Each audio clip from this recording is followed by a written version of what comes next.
নমস্কার, blog by পূর্ণিমার একটি ব্লগে আপনাদেরকে স্বাগত। বিকেল বাজে এখন 4:30। ছাদ বাগানে চলে এলাম। ছাদ বাগানে এসে আজ ছাদ বাগানের সমস্ত টবগুলোতে দেবো একটু চুনের জল। তো চুন ভিজিয়ে দিচ্ছি। এখানে পাতলা করে নিলাম, অল্প কিছু চুন দিলাম জলের মধ্যে। এই চুন জলটা সমস্ত গাছের গোড়াতে দিয়ে দেবো। আর খোল নিয়ে এসছি, সেই খোলটাও ভিজিয়ে রাখবো।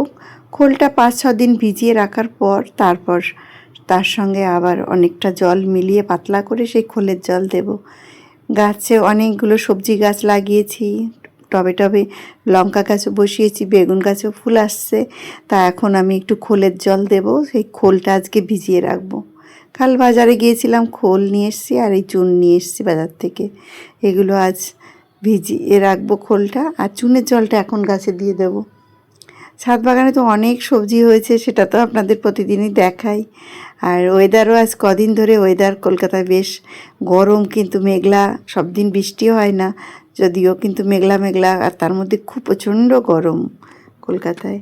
তো এখন আমি এই বিকালটাতেই আমি এখন ছাদ বাগানের সমস্ত গাছের এই চুন জলটা দিয়ে দেবো।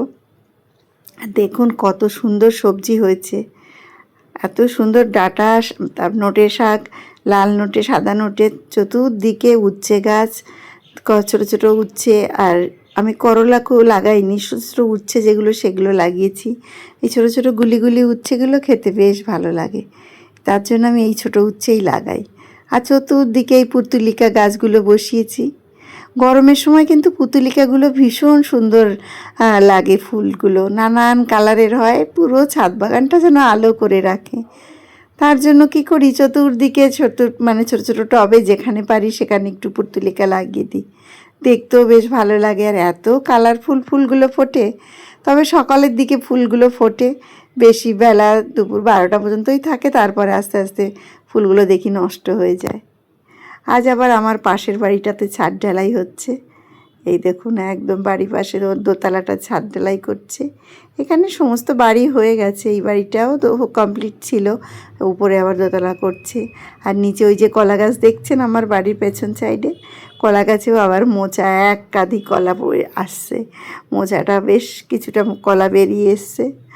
মাঝে মধ্যেই তো আমি কলার কাঁধি কাটি, এই নিয়ে 4 কাঁধি কলা হয়ে গেল। আর এত ভালো কলাটা, মানে কী বলবো, বিশাল বড় কলার কাঁধি হয়, আর কলাটা খেতেও ভীষণ ভালো। তো যাই হোক, বাড়ির সবজি, বাড়ির ফল যেটাই পাওয়া যায় সেটাই যেন বড় আনন্দের আমার।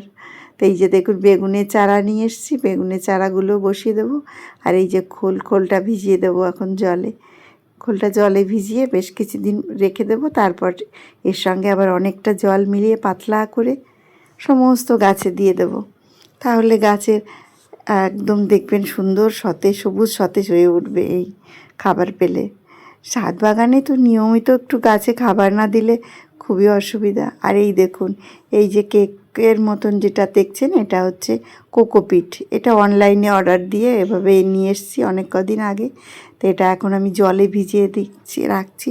সারা রাত জলে ভিজানো থাকবে, সকালে এটা ফুলে উঠবে, তখন আবার এই ছাদ বাগানে ছড়িয়ে দেব।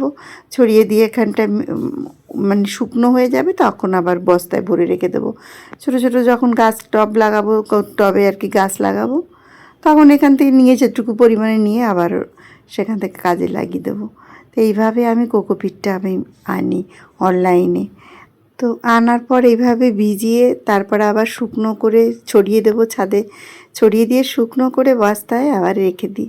যখন যতটুকু দরকার হয় তখন সেইটুকু বের করে নিই। তা এখন দেখুন ছেলে আবার বায়না করছে, নিয়ে এসছে এখন ধোসা সন্ধ্যাবেলায়। তো ধোসাটা আনতে আনতেই দেখুন একদম নরম হয়ে গেছে, বড় বড় 3টে ধোসা নিয়ে এসছে। তো আজকের মতন ব্লগটি আমি এখানেই শেষ করছি। আবারও একটি নতুন ব্লগে দেখা হবে। বাই।